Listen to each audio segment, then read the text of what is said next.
दोस्तों आप आज का जो हमारा टॉपिक है वो बहुत ज़रूरी टॉपिक है इंग्लिश को पढ़ने के लिए। दोस्तों इंग्लिश तीन प्रकार की होती है, एक तो होती है पढ़ने वाली, एक होती है बोलने वाली, एक होती है समझने वाली। तो साइलेंट लेटर का जो मतलब होता है इंग्लिश को पढ़ने के लिए होता है, क्योंकि इंग्लिश में ऐसे कई सारे लेटर्स हैं जिनकी आवाज़ नहीं निकलती, जिनकी वजह से उन्हें सही तरह से पढ़ने में दिक्कत होती है। आवाज़ कुछ है और उन्हें हम कुछ पढ़ते हैं। ये सारी गड़बड़ इसलिए होती है क्योंकि हमें अगर साइलेंट लेटर नहीं पता। तो चलिए दोस्तों शुरू करते हैं हम आज का टॉपिक साइलेंट लेटर। दोस्तों साइलेंट लेटर का मतलब वो वर्ड जिनकी आवाज़ लिखा तो गया है शब्द के अंदर, लेकिन उसकी आवाज़ नहीं निकलेगी। ठीक है, जैसे डब्लू। डब्लू एक ऐसा शब्द है जो शुरू में आने पर मोस्ट केसेसों में उसकी आवाज़ नहीं निकलती। जैसे होल, WHOLE, लेकिन जब हम इसे पढ़ेंगे तो डब्लू की अलग से आवाज़ नहीं निकलती। वोल डब्लू को नहीं निकालेंगे, हम उससे आगे के शब्द को पढ़ेंगे, जैसे होल। ठीक है ना। अब जैसे रैप, वे रैप नहीं पढ़ेंगे डब्लू की आवाज़ मिक्स करके, इसे पढ़ेंगे रैप, RAP।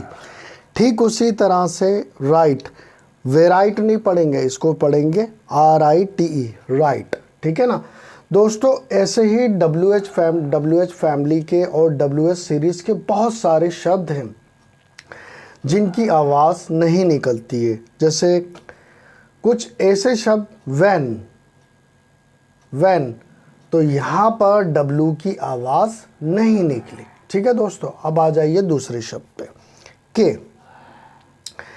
दोस्तों के अगर शुरू में है एन से पहले, इसका एक सीधा सा उदाहरण है, अगर एन से पहले है और शुरू में है तो इसकी आवाज़ के की नहीं निकलेगी, सिर्फ किसकी निकलेगी आवाज़, एन की निकलेगी। कैसे? KNOW, कैनो नहीं पढ़ेंगे, के तो साइलेंट हो गया। नो, नॉट, KNOT, के की आवाज़ नहीं निकलेगी, सिर्फ निकलेगी नॉट की, NOT। ठीक इसी तरह से नाइफ, नाइफ में बेशक के है शुरू में, लेकिन इसकी आवाज़ नहीं निकलेगी। तो के एन के साथ अगर शुरुआती शब्दों में है तो उसकी आवाज़ नहीं निकलेगी, सिर्फ आवाज़ किसकी निकलेगी, एन की। उसके बाद जो भी शब्द है। ठीक, उसके बाद आ जाओ बी। बी साइलेंट होगा उन शब्दों के अंदर, जैसे BOMB, यहाँ पर बॉम्ब नहीं पढ़ेंगे, बॉम्ब। बी जो है वो साइलेंट है। DOUBT, डाबुट नहीं पढ़ेंगे, डाउट, तो यहाँ पर बी साइलेंट है। ठीक उसी तरह से थंब नहीं पढ़ते, इसको हम पढ़ते हैं थंब, बी की आवाज़ नहीं निकलती। ठीक है।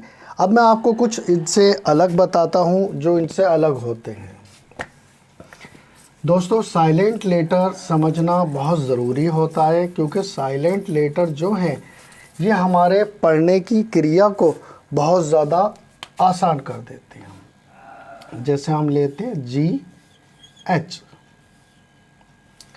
दोस्तों अगर GH कहीं भी है तो वो खुद दोनों शब्द साइलेंट है। जैसे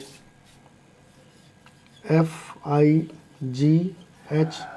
फाइट, तो आवाज़ किस किस की निकली, GH की बिल्कुल नहीं निकली, FIGHT, फाइट, है ना। जैसे माइट, MIGHT, माइट, इसकी आवाज़ नहीं निकली। जैसे हाइट, HIGHT, हाइट, तो यहाँ भी GH की आवाज़ नहीं निकली। तो कहने का मतलब दोस्तों ये है, GH जहाँ भी एक साथ हैं शब्दों के अंदर उनकी आवाज़ नहीं निकलेगी। ठीक है दोस्तों। अब आ जाओ अगला यू। यू, ठीक इसी तरह से यू की भी आवाज़ नहीं निकलती, लेकिन किसके साथ नहीं निकलेगी, वो है जी के साथ। अगर यू आया तो उसकी आवाज़ नहीं निकलेगी। जैसे G U E S, U की आवाज़ नहीं निकलेगी। गैस, जैसे G U E S T, guest, ठीक। जैसे G U A R D, guard, गूड नहीं पढ़ेंगे, ना ही गूस्ट पढ़ेंगे, ना ही गूस पढ़ेंगे, क्योंकि यू की आवाज़ जी के साथ नहीं निकलती। ठीक है दोस्तों, ठीक उसी तरह से अब आ जाओ अपना अगला।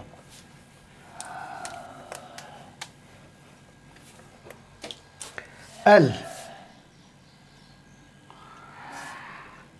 दोस्तों एल भी साइलेंट होता है, लेकिन किसके साथ होता है?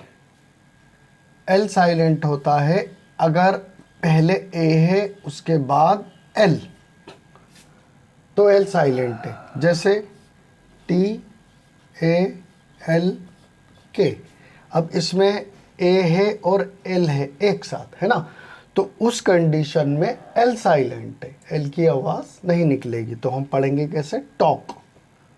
ठीक है दोस्तों, जैसे डब्ल्यू ए एल के, वॉक, है ना, तो इस कंडीशन में भी ए के साथ एल आ रहा है, माने ए जो है पहले आ रहा है, एल बाद में आ रहा है, तो एल की आवाज़ यहाँ भी नहीं निकलेगी। ठीक, अब जैसे अगला शब्द A L M O N D, almond. Almond माने बादाम, ठीक है ना, इसमें भी एल से पहले ए आ रहा है, तो यहाँ भी एक एल की आवाज़ नहीं निकलेगी।